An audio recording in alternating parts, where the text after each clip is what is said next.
मैनू तो पहले ही छड़ देर दा होर तक दुख मेरा दिल कहता है तेरी मौत की लकीर मेरे हथ च लिखी है।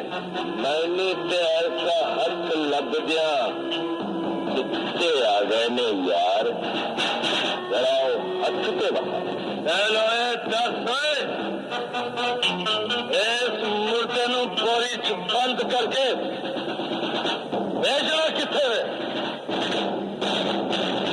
मैदान गल्ला नाल नहीं काटे ला के जितने जाते ने सोनिया रागंदा फैसला 1.5 मन की लाश से एक संदासा किंदी को पेट चलेगा सिंधे के निशान पाने से मैं पूरा पंजाब फिर जे पंजाब ने तेन पागल समझ के कुछ नहीं आख्या तो जाके किसी मजार से चादर चढ़ा